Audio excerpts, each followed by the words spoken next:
For centuries, cultures across East Asia recorded spirits not as monsters, but as reflections of human imbalance. They were given names, described in court records, addressed in ritual texts, not to entertain, but to explain. Today, similar figures appear again, not in temples, not in village shrines, but beneath concert lighting, framed by choreography, carried by global broadcast. K-pop demon hunters presents them as spectacle, stylized, controlled, marketed. Yet the structure feels older than the stage. Performance as protection, dual identity as survival, applause masking confrontation. Myth does not vanish when societies modernize, it changes form. And if that transformation is deliberate, what exactly is being remembered beneath the rhythm? For most of human history, mythology was not separate from daily life. In 12th century Goryeo, Korea, spiritual imbalance was not discussed as metaphor. It was recorded in court documents, addressed through ritual, interpreted by shamans who believed unseen forces shaped harvests, illness, and political stability. In 14th century Joseon villages, when misfortune struck a household, it was often understood as the work of a restless spirit. Ritual specialists, known as mudang, performed ceremonies to restore harmony between worlds. The boundary between the visible and invisible was not symbolic, it was social reality. Across East Asia, similar patterns emerged. In Japan's Heian period, court literature described oni and wandering spirits influencing human affairs. In China's Tang and Song dynasties, written accounts detailed encounters with yaoguai, beings that blurred the line between human and otherworldly. These stories were not created merely to frighten. They explained power, temptation, sudden downfall, unseen pressure. As centuries passed and societies modernized, particularly in the late 19th and early 20th centuries, mythology did not disappear. It adapted. Epic poetry gave way to serialized novels. Printed folklore collections replaced oral transmission. By the mid-20th century, cinema and animation carried forward themes once confined to shrines and village squares. Spirits became characters. Ritual became narrative. Combat with demons became spectacle. In the 21st century, South Korea emerged as a global cultural force. K-pop, with its synchronized choreography, elaborate personas, and tightly managed identities, became one of its most visible exports. Within that modern framework appears K-pop demon hunters, a fusion of global entertainment and imagery that echoes much older traditions. At first glance, it presents stylized fantasy, performance, action, transformation. Yet its foundations, demons, spiritual confrontation, possession, dual identities, are not inventions of modern pop culture. They belong to centuries of recorded belief, ritual practice, and narrative tradition across Korea, China, and Japan. To understand what this modern story is doing, intentionally or unconsciously, we must move backward in time, not to uncover something hidden, but to trace something that has been repeating. When scholars examine demon hunting narratives in Korean and East Asian traditions, certain figures appear again and again. They emerge in different centuries, under different dynasties, within different political systems, yet the structure remains strikingly consistent. To understand the foundations beneath modern demon hunter stories, we begin in Korea, long before recording studios and global tours, in a spiritual framework known as Muism. In the Goryeo dynasty, which ruled the Korean peninsula from 918 to 1392, spiritual practitioners known as mudang operated within both village life and royal courts. Historical records from this period describe rituals performed to address illness, drought, or unexplained misfortune. These were not theatrical performances in the modern sense. They were considered necessary interventions. The mudang acted as intermediaries between the human and spirit worlds. Spirits within this tradition were not divided into simple categories of good or evil. Some were believed to be restless, others vengeful. Some were thought to be the lingering presence of unresolved emotion. In the later Joseon dynasty, beginning in 1392, Confucian state ideology officially discouraged shamanic practice. Yet the rituals did not disappear. They continued in villages, often quietly, sustained by community belief. Ceremonies known as gut were performed to appease spirits, remove possession, or restore balance within a household. These rituals were immersive, musical, rhythmic, structured. Costumes were worn, choreographed movements repeated, instruments struck in deliberate patterns. Performance was not decoration, it was confrontation. The unseen was addressed through visible action. When viewed through this historical lens, the idea of battling spiritual forces through stylized performance, a core feature in many modern demon hunter narratives, begins to feel less like invention and more like reinterpretation. The stage changes, the function echoes. Alongside ritual practice, Korean ghost lore developed its own distinct vocabulary. Among the most enduring figures is the gwisin. Descriptions of gwisin appear in late Joseon folktales and earlier oral traditions. These spirits were typically understood to be individuals who died unjustly, violently, or with unresolved resentment. They were not random monsters roaming without reason. They were unresolved history. A woman wronged, a servant betrayed, a life cut short before reconciliation. The haunting in many of these narratives was not simply malevolent activity, it was a demand, a refusal to be forgotten. This detail is significant in numerous contemporary stories, including narratives that combine celebrity culture with supernatural conflict. Demonic forces are not always portrayed as external invaders. They often represent suppressed emotion, internal fracture, the cost of imbalance. The ancient structure persists, only the costume changes. Beyond Korea, similar patterns can be traced across East Asia. In Japan's Heian period, between 794 and 1185, court literature and religious texts described encounters with oni, beings associated with calamity, deception, and punishment. By the medieval period, illustrated scrolls depicted these figures not merely as monsters, but as embodiments of excess, arrogance, or moral failure. In China, particularly during the Tang Dynasty, from 618 to 907, written accounts describe yaoguai, shape-shifting entities that blurred the boundary between human and spirit. Some were dangerous, others ambiguous. Many were masters of disguise. In Korea itself, the dokkaebi occupies a distinct place in folklore. Unlike the solemn gwisin, dokkaebi were often mischievous, unpredictable, sometimes even humorous. Yet they too possess the ability to blend into the human world, revealing themselves only at chosen moments. Across these traditions, certain traits repeat: shape-shifting, deception, hidden identity, the ability to feed on human weakness. These figures are rarely simple beasts. They are liminal. They cross boundaries.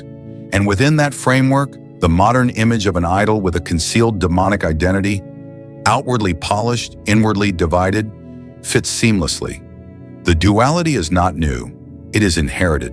What appears contemporary may, in fact, be part of a much older narrative grammar, one that has traveled from village ritual grounds and imperial courts to digital screens and global stages. The mythology did not disappear. It waited for a new form. Unlike medieval folklore preserved through oral transmission, K-pop Demon Hunters emerges from a documented, contemporary production environment.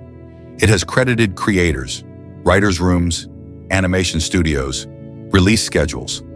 Its development belongs to the 21st century, shaped by global streaming platforms, international audiences, and the commercial infrastructure of modern entertainment. This distinction matters. When historians analyze a 14th century shamanic ritual in rural Joseon, Korea, or a Tang Dynasty account of spirit encounters in 8th century China, they rely on fragmentary records and oral tradition. Authorship is often unknown. Intent must be inferred. Here, authorship exists, and yet there is no formal statement linking the narrative directly to Muism. No production document declaring adaptation of gwisin folklore. No interview explicitly outlining a ritual framework drawn from Goryeo-era spiritual practice. The absence of such documentation does not negate resemblance, but it does introduce uncertainty. What remains observable are patterns: performance functioning as confrontation, choreography as a means of protection, dual identities concealed beneath public personas. demons embedded within society rather than isolated in distant realms. Emotional instability acting as the threshold through which corruption enters. These structural elements mirror motifs found across centuries of East Asian storytelling. In 15th century Korean ghost tales, spirits often moved unnoticed among the living before revealing themselves. In Edo period Japan, shape-shifting beings disguised themselves within ordinary communities. In Joseon shamanic ritual, imbalance, emotional, spiritual, familial, was believed to invite disruption. The parallels are visible, but visibility does not automatically confirm intention. Are these deliberate references embedded by culturally aware writers, drawing from inherited mythological language? Or are they examples of what scholars sometimes describe as cultural memory, narrative patterns absorbed over generations, resurfacing naturally within new media? Modern creators, after all, operate within cultural environments shaped by centuries of storytelling. Even without conscious citation, structures may reappear because they remain embedded in collective imagination. The ambiguity becomes central, not as a mystery to be solved, but as a condition to be acknowledged. Between documented authorship and inherited myth lies a space that cannot be easily categorized, and within that space, interpretation begins. With historical foundations established, interpretation becomes possible, not to arrive at a final answer, but to consider what this narrative may be doing within its cultural moment. Several readings emerge. They do not cancel one another. They exist in parallel. Theory 1, modern shamanism in pop form. The first interpretation begins in Korea and looks backward. In the villages of the Goryeo dynasty and later throughout the Joseon period, ritual specialists perform gut ceremonies not in isolation, but before communities.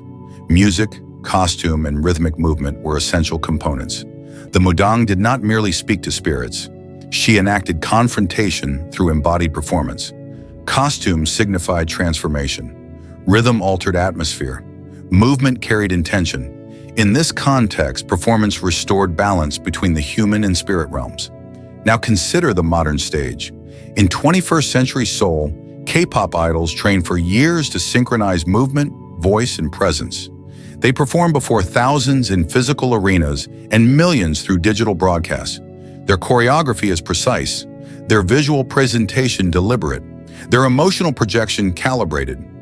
Under this interpretation, the resemblance is structural. Both figures, the shaman of 15th century rural Korea and the idol of contemporary Seoul, stand before an audience. Both wear elaborate costume, both channel energy through rhythm, both influence collective emotion. Within Muism, performance was the instrument through which imbalance was addressed. Within modern demon hunter narratives, performance becomes the literal mechanism of defense. The stage transforms into a battleground. Music becomes confrontation. Identity becomes armor. This reading does not suggest direct ritual continuity. Rather, it proposes symbolic echo. Pop culture in this sense may function as a contemporary space where ancient narrative structures quietly persist. Theory 2, the demon as fame itself. A second interpretation shifts focus from folklore to psychology. By the early 2000s, South Korea's entertainment industry had developed a highly structured idol system. Trainees entered programs at young ages. Years of preparation preceded public debut. Image, persona, and performance were carefully managed. The demands are well documented. Intense rehearsal schedules, strict public conduct expectations, constant visibility through media platforms. Within this environment, dual identity becomes practical reality. Public persona and private self do not always align. Under this reading, the demon may not represent an ancient spirit at all. It may symbolize internal fracture, burnout, exhaustion, emotional suppression, the cost of sustaining perfection. In earlier centuries, imbalance invited possession in narrative tradition. In modern storytelling, imbalance may invite corruption from within. The hunter, then, becomes a metaphor, a performer confronting the pressures that shape them, a public figure navigating a system that both elevates and confines. Here, mythology becomes psychological language. The demon is not external, it is systemic or internal. This interpretation does not dismiss folkloric influence. It reframes the narrative as commentary on visibility and identity in contemporary culture. Theory 3. Global hybrid mythology. A third perspective situates the series within global exchange. K-pop, particularly since the 2000s, has functioned as an international cultural export. Its structure draws from multiple sources: Western pop production models, Japanese idol systems developed in the late 20th century, global fashion aesthetics, and digital fan culture. Likewise, demon hunter narratives are not confined to East Asia. In the 1970s and 1980s, Western cinema popularized exorcism themes. Japanese anime of the 1990s frequently blended school life with supernatural combat. Chinese wuxia fantasy, rooted in medieval literary tradition, depicted martial artists confronting spirits and demons through stylized movement. These streams converge in contemporary media. Under this interpretation, K-pop demon hunters may not be retelling one specific mythology. It may be assembling fragments from many. The disciplined choreography of Korean pop performance, the demon confrontation structures of Japanese animation, the martial elegance of Chinese fantasy, the spectacle of Western cinematic storytelling, not preservation of a single tradition, but evolution through synthesis. In this view, the narrative does not inherit one lineage. It constructs a new one, layered, transnational, reflective of a globalized era. Each theory offers a different lens, a continuation of ritual structure, a metaphor for fame's internal cost, a hybrid mythology shaped by cultural exchange. None can be confirmed as definitive, yet together they reveal something consistent. Whether rooted in 14th century village ritual, 20th century media systems, or 21st century, visual language often carries meaning long before dialogue does. In contemporary demon hunter narratives, certain images repeat with precision. Neon lighting floods the stage. Brilliant, artificial, almost blinding. It creates contrast, spectacle against shadow, illumination against concealment. What is visible becomes heightened. What is hidden becomes more deliberate. Masks appear frequently, sometimes literal, sometimes metaphorical, a crafted face placed over another. In performance culture, identity is curated. In myth, concealment signals transition, a being between states. Synchronized choreography reinforces unity. Multiple bodies moving as one suggests order imposed against chaos. In ritual contexts, coordinated movement has long symbolized collective defense. Community acting in harmony against unseen disruption. Transformation sequences mark liminal moments, the instant when an ordinary figure becomes something other. Neither fully human nor fully spirit. These thresholds are central to myth across centuries. Such imagery is not new. In traditional Korean talshum, documented during the late Joseon period, performers wore exaggerated masks to portray spirits, corrupt officials, or social archetypes. The mask allowed satire, it allowed critique, it allowed embodiment of forces larger than the individual. Mask, identity, duality. These recurring visuals in modern narratives may not be direct borrowings, yet they belong to a long-established vocabulary of transformation, one in which performance reveals what ordinary appearance conceals. The stage may be modern, the symbols are older. By the late 20th and early 21st centuries, South Korea had become one of the most technologically connected societies in the world. Seoul's skyline filled with glass towers and LED screens. Cultural production accelerated. Music, film, and digital media moved at unprecedented speed. Yet modernization does not erase older narrative instincts. In earlier centuries, during the Goryeo and Joseon periods, demons were invoked to explain what could not be controlled. Sudden illness, failed harvests, political instability, social collapse, spiritual imbalance provided structure to uncertainty. Today, the sources of anxiety are different. Visibility without privacy, digital identity that never fully rests, emotional exhaustion beneath constant performance, global scrutiny amplified through screens. These pressures are documented realities of contemporary life, particularly within entertainment industries that operate on international scale. Myth offers language for tension that is difficult to articulate directly. Where earlier societies spoke of possession, modern narratives may depict corruption from within. Where villages once feared wandering spirits, audiences now recognize the fragmentation of public and private selves. The imagery changes, the underlying function remains.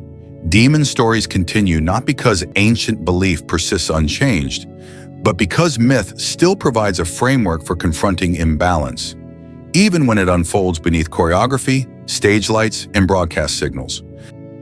K-pop Demon Hunters operates on more than the level of fantasy. It reflects a tension that is deeply contemporary.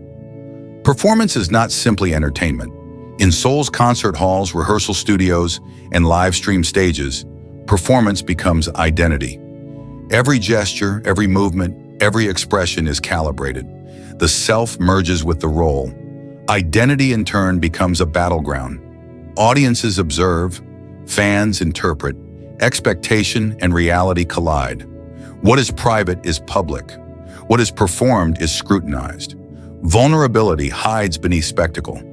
Ancient myths warned of spirits crossing boundaries, from unseen realms into daily life. In 14th century Korean villages, a restless gwisin could disrupt a household.